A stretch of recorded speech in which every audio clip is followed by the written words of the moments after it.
એના ધંધા માટે અમારી મિલકતનો ઉપયોગ કેવી રીતે થઈ શકે?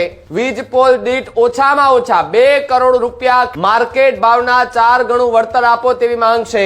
વીજ લાઈન આવવાથી જમીનની કિંમત 50% ઓછી થઈ જાય છે। જોયું હતું કે મોટી સંખ્યામાં ખેડૂતો રસ્તા પર ઉતરી આવ્યા હતા। પોલીસ દિવસે ને દિવસે તમામ ખેડૂતોની અટકાયત કરતા પણ એ દ્રશ્યો સામે આવી રહ્યા હતા।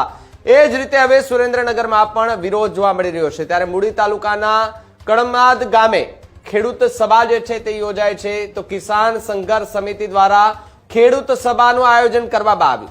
મહાકાય રાક્ષસી વીજ લાઈનો સામે ખેડૂતોએ લડતનું રણસિંગું ફૂંકી દીધું છે। વીજ કંપનીઓની જો હુકમી દાદાગીરી સામે ખેડૂતો હવે લડી લેવાના મૂડમાં દેખાઈ રહ્યા છે। સરકાર અને કંપનીના ફાયદાઓ માટે કાયદાનો દુરુપયોગ કરતા હોવાનો આરોપ પણ લગાડ્યો છે। જમીન સંપાદન કાયદો 2013 મુજબ માર્કેટ ભાવના 4 ગણું વળતર આપો તેવી માંગ છે। કંપની ધંધો કરે છે ને એના ધંધા માટે અમારી મિલકતનો ઉપયોગ કેવી રીતે થઈ શકે? વીજ લાઈન આવવાથી જમીનની કિંમત 50% ઓછી થઈ જાય છે તેવી વાત પાલ આંબલિયા કરતા જોવા મળી રહ્યા છે। ત્યારે કોંગ્રેસના પાલ આંબલિયા તે પણ આ મુદ્દાને લઈને મેદાને જોવા મળી રહ્યા છે। વીજ નીકળે એટલે ખેતર બિન ખેતી ન થઈ શકે તેવી વાત આંબલિયાએ કરી। વીજ પોલ દીઠ ઓછામાં ઓછા 2 કરોડ રૂપિયા ખેડૂતોને આપવામાં આવે તેવી વાત પાલ આંબલિયાને માંગ જોવા મળી રહી છે।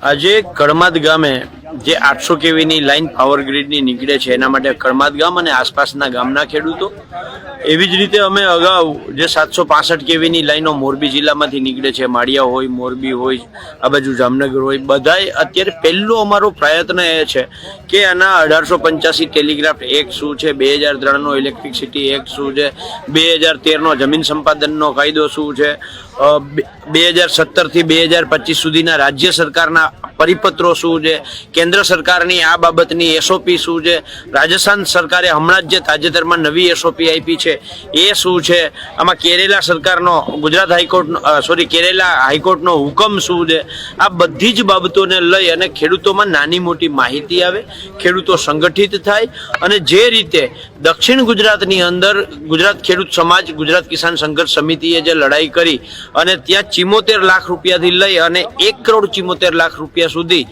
765 કેવીમાં જે જયેશભાઈ પટેલે વળતર અપાવડાવ્યું છે અને નવસારી કલેક્ટરે જે રીતે માર્કેટ ભાવે ખેડૂતોને વળતર આપવાનો હુકમ કર્યો છે, તો નવસારી કલેક્ટર જો હુકમ કરી શકતા હોય તો મોરબી કલેક્ટર કે સુરેન્દ્રનગર કલેક્ટર શું કામ ના કરી શકે? એટલે આ બધી જે ખેડૂતોમાં અજ્ઞાનતા છે એ બાબતે આખી માહિતગાર કરવા માટે અમે આ રીતે 8-10 ગામ ભેગા કરી અને મિટિંગોનું અત્યારે પ્રયોજન કરીએ છીએ। અને હું આપના માધ્યમથી, આપની ચેનલના માધ્યમથી ખેડૂતોને કહેવા માંગુ છું કે આવતી 6 તારીખે મોરબી કલેક્ટરને અમે એક રજૂઆત કરવા જવાના છીએ, આવેદનપત્ર આપવા જવાના છીએ। તો જે ખેડૂતો મોરબી કલેક્ટરે સવારે 10 વાગે પહોંચી શકતા હોય તો એ લોકો પધારે એવું ભાવભર્યું આમંત્રણ સાથે આહવાન કરીએ છીએ।